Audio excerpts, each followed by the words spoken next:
किस पोजीशन में रिलेशन बनाने से जल्द आप प्रेग्नेंट हो सकती हैं। आपने सुना होगा कि नॉर्मली कोई भी पोजीशन आप यूज करो डीप पेनिट्रेट होगा तो प्रेगनेंसी आपको हो जाएगी।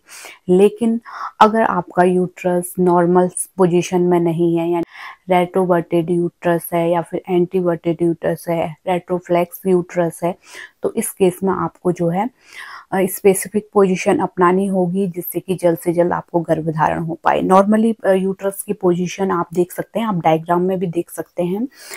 यूट्रस की पोजीशन आप सही रहेगी, नॉर्मल रहेगी, तो उसमें क्या होगा कि जब पुरुष के स्पर्म यानी कि रिलेशन बनाने के बाद पुरुष के स्पर्म ऊपर जाएंगे तो वो आसानी से बच्चेदानी तक पहुंच पाएंगे, सीधा रास्ता रहेगा। तो अगर यूट्रस इस तरीके से पीछे को होगा या फिर दूसरी साइड को झुका हुआ होगा तो वहां पे स्पर्म ऊपर तक जाने में आसानी नहीं हो पाएगी।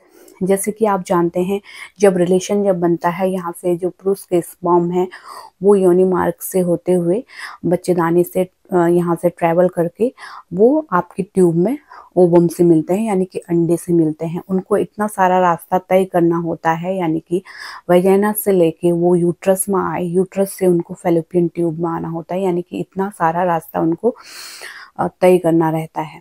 तो अगर यूट्रस की पोजीशन सही नहीं होगी, दूसरा और भी कारण होता है, जैसे यूट्रस में अगर सूजन है, सिस्ट है और इन्फेक्शन वगैरह में भी इस तरह का दिक्कत होता है, तो इस कारण आपको जो है स्पेसिफिक पोजीशन अपनानी होती है। वो मैं आगे बताऊंगी, वीडियो को लास्ट तक जरूर देखें।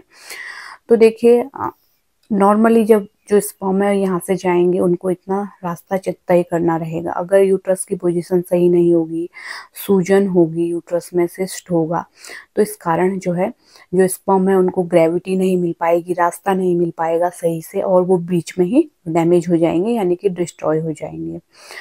तो इसके लिए आपको कौन सी पोजीशन अपनानी होगी?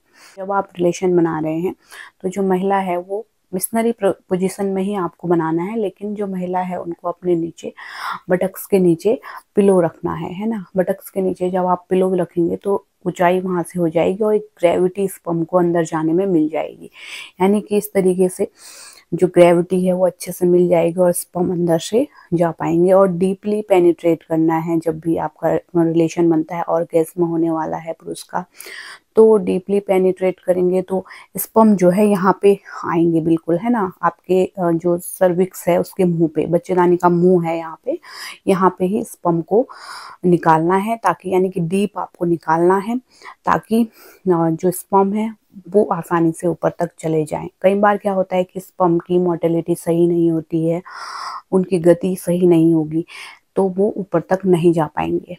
तो अगर आप ये चीज अपनाएंगे, यानी बटक्स के नीचे पिलो लगाएंगे, तरीके से रिलेशन बनाएंगे और डीप पेनिट्रेट करेंगे, मिशनरी पोजीशन अपनाइए।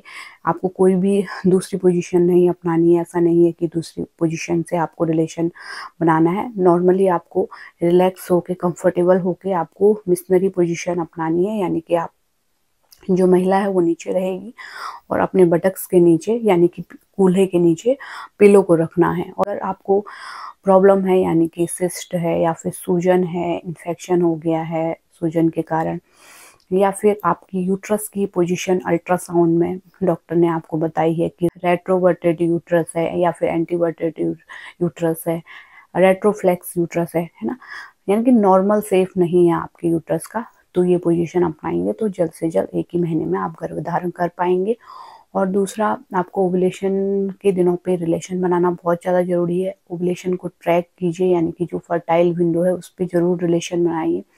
कुछ महिलाएं पूरे महीने रिलेशन बनाती हैं लेकिन उन दिनों को भूल जाती हैं, क्योंकि अंडा जब निकलता है आपकी ट्यूब में वो 12 से 48 घंटे तक ही वेट करता है। उसके बाद यानी कि उसकी लाइफ 12 से 48 घंटे की ही होती है, तो उस बीच में जरूर रिलेशन बनाइए, यानी कि जो ओवुलेशन के बाद 2 दिन होते हैं, ओवुलेशन यानी कि अंडा जो रुकता है 2 दिन तक, उन दिनों पे जरूर रिलेशन बनाइए या फिर उसके आसपास जरूर रिलेशन बनाइए। हस्बैंड के स्पर्म है वो 4 से 5 दिन तक आपके बच्चेदानी में जीवित रह सकते हैं। इसके अलावा और भी प्रेगनेंसी से रिलेटेड कोई भी आपको जानकारी चाहिए तो कमेंट में लिख सकते हैं, मैं उसका रिप्लाई देने की कोशिश करूंगी या फिर उस पर वीडियो बनाने की कोशिश करूंगी। Thanks for watching.